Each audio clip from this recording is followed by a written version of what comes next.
So, this video is going to be less of a tutorial and more of a discussion about combinations like the one you just saw, and eventually freestyling, and basically what you can do with what you've learned. So like what I just did, if you've learned, um, if you've learned and are able to do everything I've taught you so far, you are able to do that.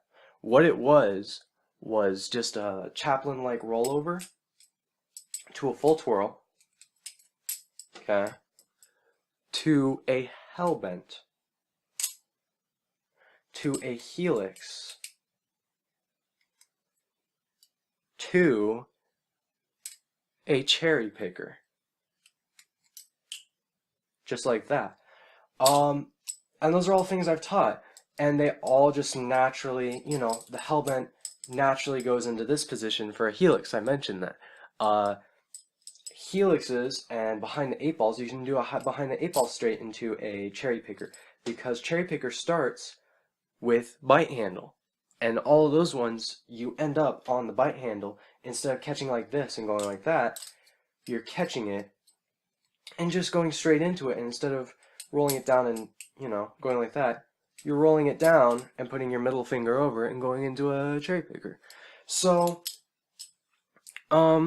basically the point of this video is just to, it's to show you that you are able to do that. Just string all those together. I also want to talk about just like, I don't know, like getting into freestyling. Like, as you practice, you have to set up, as you're learning, you have to think of, at least I did in a couple different things. You have to think of what you're going to do next, and you have to think of what you want to do after that, and then you have to think of how you're going to transition and come up with all that stuff. And okay, now I'm gonna do a full twirl, and that's gonna put me right here. How I just walked you through that.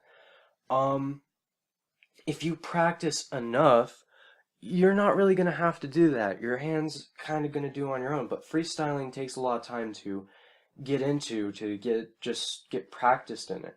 So start out by coming up with things you want to do and figuring out ways that you can connect different things. To do a helix and then, end up here and then do a fast draw and then go down and perform a pivot, and then you're backwards, and then, go from here into a reverse grip aerial. And then you're back in the basic position again. So just kind of toy around with doing things together and work on challenging your mind to keep up with your hands. And then if you do that enough, your mind, you eventually won't have to. So yeah, that's something that comes in time. Push yourself on that. Push yourself to try out different things and put different things together and see how long you can go doing continuous motions. And that is something that, that is how you're going to become a better flipper, just period.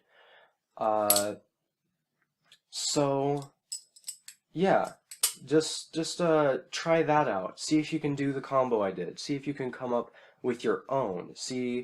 See whatever you can do, and just keep practicing and keep, you might find that you can do two moves individually all right, but when you try putting them together, it becomes a lot harder. So, like, especially the helix to, or behind the eight ball to cherry picker transition. That takes a lot of work. So, yeah, just some of my thoughts on all of that. And if you've done that a lot, it makes freestyling a lot easier because your hand naturally goes for transitions between different rollovers.